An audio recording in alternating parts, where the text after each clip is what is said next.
26 years old ka, tama? Opo, sir. Kaya mo bang pikitan to? Mag-16 na to. Kaya. Hindi. Hindi pala, ba't yung umakyat?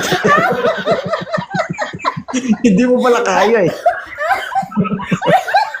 Ano Hindi panindigan mo yan. Akyat-akyat ka dito eh.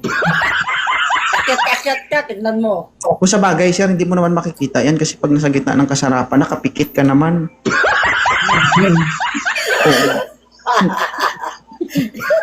Grabe sis. Paglabas siya ng kwarto, hindi na makalakad. Ilang taon ka na po, ma'am? 59. 59 lang naman. 59. Ay, pero kung ako sa'yo, sir, panindigan mo, isang taon na lang magre-retire na, paldo ka.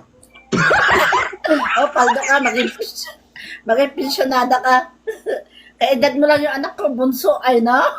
Ayaw mo nun, ma'am? Ayaw mo nun? Di ba? Anak mo, tira mo. Baka panganay pa ako sa biyanan ko. Magiging biyanan ko. Ay, paano yan, sir? Anong gagawin natin? Gusto mo mag-request, di ba? O, ayan na, panindigan mo yan. Hindi mo naman mabubuntis yun. Sabi mo sa nanay mo, pakasalan mo ako. Oo. Ma'am, kailan po nawala yung partner mo? 2019. Oh, sir, namatay na yung partner niya. Gusto mo sumunod? Ayaw eh. Ha? Ikaw, bata ka pa. Pag-desisyon ko ng mayos. Bata pa ako, dito pwede sumunod. Oo, huwag kang maghanap kung hindi ka desidido. Kasi pag... Gusto mo sumunod, paldo-paldo ka naman. Marami kang benefits. Pwede rin. Pwede na. Sabi mo na sa nanay mo, mamanhikan ka na. Sir, mag-isip ka ng maayos kasi pag naging kayo, ikaw ang susunod sa asawa niya. Grabe ka naman, sir. Oo. Pag niligawan mo to, pumunta ka sa bahay niya habang magkasama kayo. Taga saan ka ba? Host, tanungin mo taga saan siya.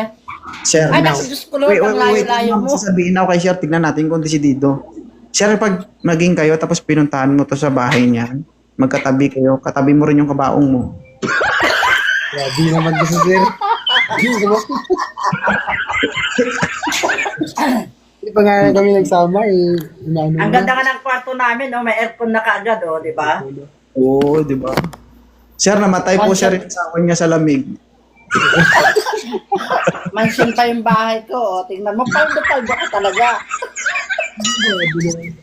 Ano, sir? Okay lang to si madam? Pass muna. Hindi talaga kaya. Tita ko na yan eh. Tita niya ako. What is it nag-request? Huwag ka kasi umakyat. Mag-isip ka muna bago ka umakyat. Oo nga eh. Sige. Mamaya na po, mamaya. Huwag ka muna mag-request, sir, ha? Kasi mamaya ikaw na mabubunutin ko dyan.